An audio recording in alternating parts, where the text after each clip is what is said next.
This one incorporates a few different mechanisms like asymmetrical characters that you can upgrade throughout the game, as well as area control and bag building. And this one looks like it combines them in a really fun way, so it's no surprise that this one is our Discord pick of the week. And this one probably would have been my pick of the week as well, but I can be a little bit shallow sometimes, and I'm just not a fan of the Alice in Wonderland theme. If they re-release this with any other theme, it will most definitely be getting my money. And this game plays over just 3 rounds that have 2 phases each. The first phase is the tea party phase. We're going to be performing different actions and modifying your bag. And then there's the battle phase where you're going to be going through each of the locations on the map and then resolving each of those battles using area control. And the way that the tea party phase works is that you have this table in the center of the board, and this is where players are going to be having their tea party because each plate is associated with a different action card, and players are going to be taking turns putting their character miniature onto one of these plates and then enacting whatever action is on that card. The cards could allow you to gain battle cards that you could use later,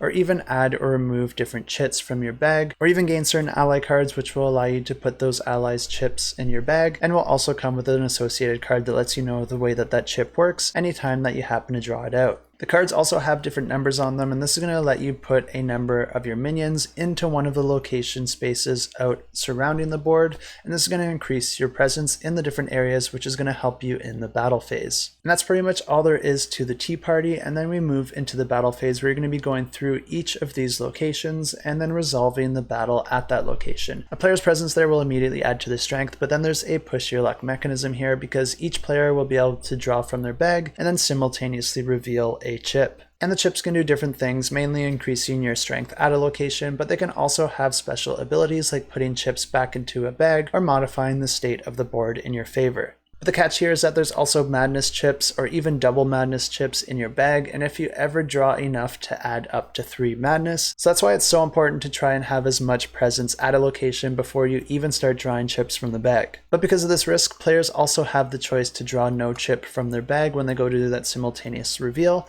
and that just means that they've passed and they're no longer going to affect the battle. Once all the players have passed or bust, it's going to be the player with the most strength that wins the victory points at that location, and these victory points are going to be increasing for each round. And the game continues like this until the 3 rounds are completed and the player with the most victory points wins the game. Of course, this campaign is also going to be adding the Shards of Madness mini expansion, but I couldn't really find any info on how that mini expansion plays, so if you want to know more, you'll just have to check out the campaign, and I have links to that in the description below.